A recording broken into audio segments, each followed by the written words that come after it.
She arrived at Fort Valerie wearing a faded courier badge and dragging a case of mismatched gear. Her posture low, shoulders square, and eyes always downturned. The kind of presence that vanished into routine, nameless and easily ignored, except something about her silence made people speak in whispers when she passed. Her name tag read K. Rios, but even that felt like a placeholder. And when she checked into the quartermaster's office and requested clearance to deliver medical storage from Outpost Luma, the clerk blinked at her paperwork because no courier came alone from Luma. Not since it was shut down during Blackwind protocols, a place most recruits only knew from grim lectures and drone-swept satellite footage labeled redacted. And though her ID scanned clean, her boots bore a specific pattern of soot only found in zones 3 and 4, the ones everyone pretended were decontaminated, but still flickered with interference if you stood near the wrong ridge. And that night, while others filed into mess or lit smokes by the ammo crates, she sat alone at the edge of the barracks range with an old heat trap around her wrist and fingers that moved like they remembered colder places. And one young technician, Cade, fresh from advanced signals training, noticed she didn't flinch at the sound of detonations or react to blackout drills like the rest of them. In fact, she moved better in the dark, like it steadied her. And when Sergeant Miles joked during inventory check, "Careful with the crate codes or Rios'll disappear," you like they say Luma did to its medics, everyone laughed, but she didn't, just blinked slowly and said, "Luma didn't take them, the storm did." And the room went quiet because no one had told her the joke.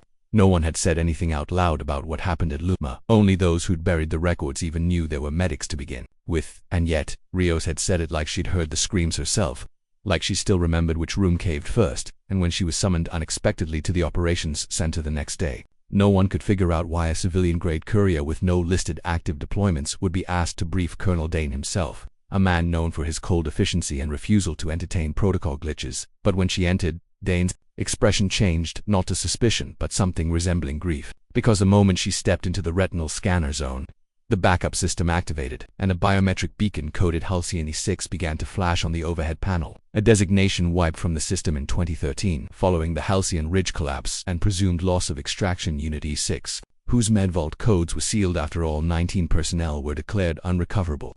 Yet the system recognized her not just as present but as active, tagged with a subclass override of Last Witness. And that was a title no one ever wanted to hear again, because Last Witnesses weren't supposed to exist.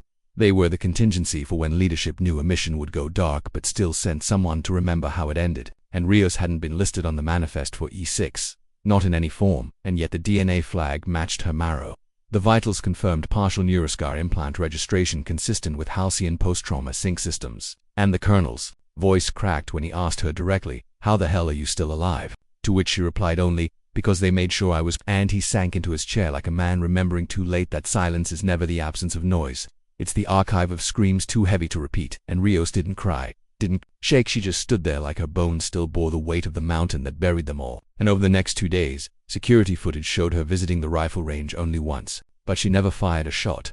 Instead, she adjusted the sightlines on 24 trainee rifles, corrected the elevation settings on wind misaligned turrets, and left a folded patch beneath one trigger guard bearing the symbol of the E6 a halved circle over a single drop of flame, a mark no one had seen in over a decade. And Cade, who'd taken to shadowing her under the pretense of diagnostics, found her one night near the hangar, seated beside a grounded recon drone, carefully its rotors even though it hadn't flown in years, and he asked her, "Why fix what no one flies?" And she said, "Because someday someone will need to see what we buried." And when he asked her where she came from, she pointed toward the eastern horizon, where the Halcyon range still smoldered some mornings with phantom steam vents, and said, "I never left." And that night, Cade found a file on his console, unsigned, untagged, just titled E6 Memory Chain, and inside were tactical profiles of every fallen member, personalized notes on each one's fears, strengths, and quirks, and at the bottom, a map with a single phrase: "If you want to understand who I am, start with who they were." And the next morning, Rios was gone, no trace on surveillance,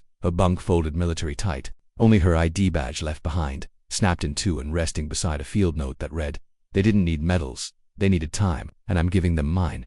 And weeks later, during a live-fire training session, a young recruit missed his mark repeatedly until someone from the shadows corrected his stance with a whisper that felt older than the wind. And when he turned, no one was there, but the bullet struck dead center, and Sergeant Miles, watching from the command booth, smiled grimly and muttered, "Looks like she's still teaching." And in the years that followed, stories spread of an unnamed observer who adjusted rifles, fixed jamming kits, or left memory chips bearing voice recordings of lessons no one remembered recording.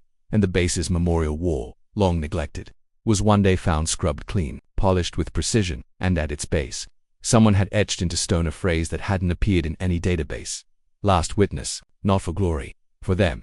And from then on, when someone said Rios, it wasn't with confusion or sarcasm, but reverence, because they knew now that some call signs were never broadcast. They were inherited, carried forward not by order, but by love. And in the coldest hours, when drills ran long and recruits shook with exhaustion, they would glance toward the fog rising off the far ridges and swear they saw a lone figure moving against the dark, steady, unseen, but never absent.